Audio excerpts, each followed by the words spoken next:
హే ఆగండి. ఈరోజైతే మీతో ఒక విషయం అయితే షేర్ చేసుకోవడానికి ఈ వీడియో చేస్తున్నాను. ఏంటంటున్నారా? ఏం లేదు, కొద్ది రోజుల నుంచి నేను ఒకటి ఫేస్ చేస్తున్నాను. ఏంటంటే అనుకున్న వాళ్ళు మనకు దగ్గరున్నప్పుడు మాత్రము వాళ్ళ విలువ తెలీదు, వాల్యూ తెలీదు. వాళ్ళని దూరం చేసుకున్న తర్వాత అర్థమవుతుంది వాళ్ళు ఎంత మిస్ అవుతున్నామో. వాళ్ళతో ప్రతిసారి గొడవ పడుతూనే ఉంటాము. గొడవ పడి ఎట్లా పడితే అట్లా మాట్లాడతాము, నోటికి వచ్చినట్టు మాట్లాడుతుంటాం. ఒక్కసారిగా వాళ్ళు మన దగ్గర నుంచి కొద్ది రోజులు దూరంగా వెళ్ళిపోయిన తర్వాత ఆ ఫీలింగ్ ఉంటుంది చూసారా, వాళ్ళు ఎప్పుడెప్పుడు కలుద్దామా, ఎప్పుడెప్పుడు చూద్దామా అని ఉంటుంది. మనలోనే మనమే మాట్లాడుకుంటాం వాళ్ళతో. వాళ్ళు మన పక్కన ఉన్నట్టు, మనతో మాట్లాడుతున్నట్టు ఆ డిప్రెషన్లోకి వెళ్ళిపోతాం అన్నమాట. నాకు కొద్ది రోజుల నుంచి ఇలా అయితే నేను ఫేస్ చేస్తున్నాను.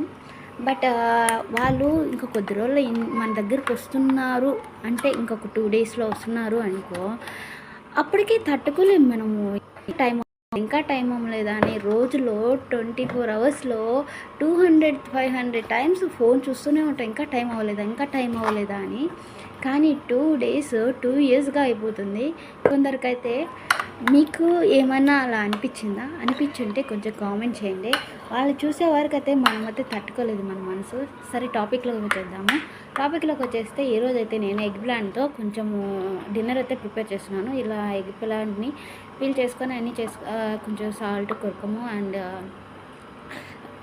వెల్లుల్లి వేసుకొని కొంచెం మిక్స్ చేసుకున్నాను. మీరు కావాల్సిన ఆలివ్ కూడా వేసుకోవచ్చు. నేను బీట్రూట్ కూడా ఉడకపెట్టుకొని పక్కన పెట్టుకున్నాను. అలాగే కలుపులో ఉండాల్సింది మెయిన్ ఐటెం ఏదో తెలుసా, ఇదేనండి కుబేజ్లో.